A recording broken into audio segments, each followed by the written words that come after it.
नमस्कार साथियों, आज हम चर्चा करने जा रहे हैं एचकेरेन के मुद्दे पर।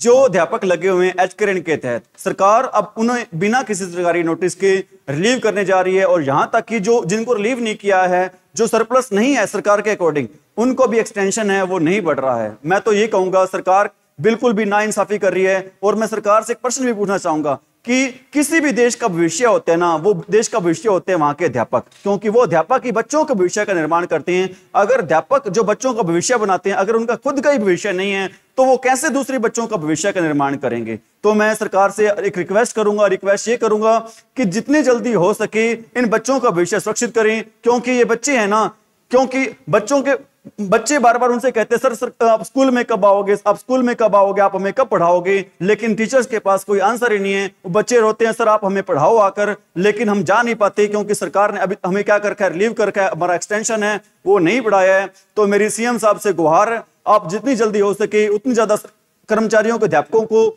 ज्वाइनिंग करवाएं, ताकि उनका घर है वो कंटिन्यू चलता रहे, ताकि उनके बच्चे और वो हैं भूखे मरने पर मजबूर ना हो। क्योंकि आपने चुनाव से पहले अपना वादा याद करो, चुनाव से पहले आप हर रैली में कहा करते थे कि एक भी एचकेरेन के कर्मचारी है ना उसको हटाएंगे नहीं। मेरी पत्थर की लीक रहेगी, हुड्डा साहब कहते थे हम आते ही आपको हटाएंगे, एचकेरेन कर्मचारियों को हटाएंगे। लेकिन सीएम साहब आप ये कहते थे मेरे होते हुए जब तक मैं जिंदा हूं एक भी एचकेरेन का कर्मचारी है वो हटेगा नहीं। तो मैं सीएम साहब अपना वादा याद करो और एक भी एचकेरेन के कर्मचारी को हटने ना दो, और सभी कर्मचारियों को जॉब सिक्योरिटी दो, चाहे वो 0 से 5 साल वाले क्यों ना हो। और अगर आप चाहते हो आगे से पोर्टल रद्द कर दो, भंग कर दो, ताकि आगे से कोई कर्मचारी ना लगाओ। लेकिन जितने भी लगे हुए ना उनको प्लीज नौकरी से ना हटाओ। ठीक है, आज के लिए इतना ही। थैंक यू भाई।